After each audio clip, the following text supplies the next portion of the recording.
May bago na namang malakas na ingay tungkol kay XRP. Sapagkat ayon po sa isang market veteran, hindi daw dapat baliwalain sa XRP bago matapos ang taon dahil posible pong pumutok ang presyo nito papunta sa mas mataas na price level. At kung tama po ang mga nakikita ng analyst, maaring magbuwas ito ng daan papunta sa double digit price bago matapos ang taong 2025 or mismong ang taon na ito. Kaya yan po ang siyang ating pag-uusapan sa video na ito. Pero bago po tayo magpatuloy ay pakibasa na lamang po muna ang disclaimer dito po sa ibaba ng ating screen. Ano po ba ang kasalukuyang sitwasyon ni XRP? Matapos po ang 2 linggong mahirap para kay XRP, nagsimula na po siyang magpakita ng lakas. Noong September 7, nagsara po siya sa $2.96. Ang pinakamataas na close po niya sa nakaraang 2 linggo. Ang paggalaw na ito ay nagbigay po ng panibagong pag-asa sa mga analyst na nakatingin sa posibilidad ng isang breakout. Kaya sa market impact, kapag nakumpirma po ang breakout, maaring mabilis na sumipa ang presyo pataas dahil marami pong traders ang naghihintay lamang ng confirmation bago pumasok muli kay XRP. Ngayon, ano naman po ang nakikita ng market veteran at saka mga analyst?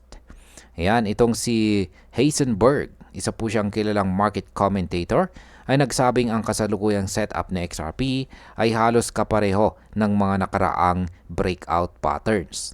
Kapag nalusutan po ni XRP ang resistance sa $3.05 hanggang $3.20, possible raw na makita natin ang presyo na umakyat papunta sa $3.8 hanggang $4.2 bilang unang target. Pero hindi lang dito nagtatapos ang kanyang pananaw. Kung makakuha raw si XRP ng mas malakas na momentum gaya po ng nangyari noong June hanggang July 2025 kung saan sumabog po siya sa itaas ng $3.6, may posibilidad daw na umakyat si XRP hanggang $10 bago po matapos ang taong ito. Kaya sa market impact, kapag nagkaroon po ng ganitong klase ng run, hindi lang traders kundi pati institutional investors ay muling mapapatingin kay XRP. Ang hype at saka demand ay magtutulak sa presyo pataas ng mas mabilis kaysa sa inaasahan. Ano naman ang sinasabi ng kanyang historical pattern? Ayan, kung babalikan po natin, babalikan po natin ang kanyang historical pattern, 3 beses na halos na ulit ang parehong playbook ni XRP. Una ay may explosive rally po siya. Pangalawa ay may downward trend. Pangatlo, may breakout muli. At yan, ang paulit-ulit na pattern na ito ang siyang nagbibigay po ng confidence sa maraming analyst na ang kasalukuyang galaw ay maaari pong magdala ng panibagong pagtaas. Kaya sa market impact, kung magpatuloy po ang consistency ng ganitong pattern, magiging mas matibay ang tiwala ng market na si XRP ay handang sumabog muli. At ito po ang magbibigay ng dagdag na lakas sa kanyang presyo. Ano naman ang mga support at saka risk levels kay XRP? Sa kasalukuyan, ang pinakamalakas na support po ni XRP ay nasa presyong $2.6. Hanggat hindi po bumabagsak ng malakas sa ilalim ng price level na ito, nananatiling buhay ang bullish case. Pero kung masira po ang support, maaring humina ang tsansa ng breakout at bumalik po sa XRP sa mas mababang consolidation. Kaya ang possible market impact po dito ay ang mga traders ay magbantay po ng husto sa $2.6 na price level. Sapagkat ang matibay po na bounce mula dito ay maaring magsilbing senyales para sa malalaking players na pumasok muli. Ano naman po ang sinasabi ng ibang analyst? Yan, maliban po kay Heisenberg bilang bullish, nandito na rin si Gordon. Yan, si Ginong Gordon na isang veteran trader at siya po ay nagsabi na si XRP ay ilang buwan nang gumagalaw sa parehong range.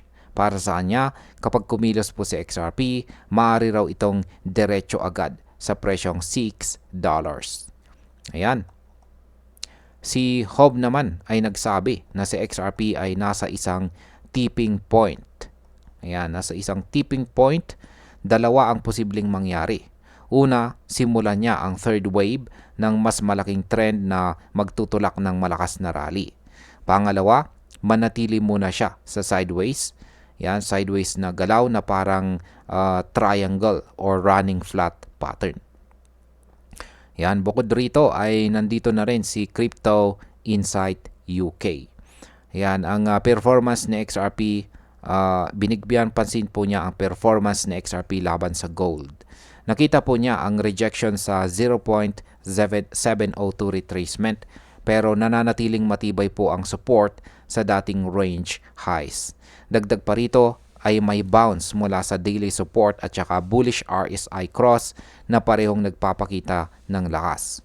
Kaya sa market impact, ang pagkakaisa ng maraming analyst sa bullish outlook ay nagdadagdag ng kumpiyansa sa market. Ito po ang nagiging dahilan para mas maraming traders ang sumubok na pumasok bago pa magsimula ang breakout.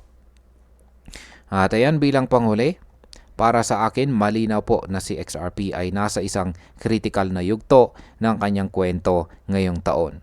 Nakita po natin ang paulit-ulit na pattern na nagbigay ng malalakas na rally sa kanya. Ngayon ay nasa resistance na naman siya at kung makalusot, maaring makita natin ang mas malakas pang pagtaas bago po matapos ang 2025. Pero hindi rin natin dapat kalimutan na may risk kung babagsak po siya sa ilalim ng $2.6. Sa madaling salita, si XRP po ay parang nag-iipon ng lakas para sa susunod na malaking galaw at ang market ay naghihintay kung ito ba ay isang breakout or isa pang consolidation. Ayan, hanggang dito na lamang po tayo sa video na ito mga ka-crypto. Marami pong salamat sa panonood. Ingat po tayo lagi at God bless po sa ating lahat.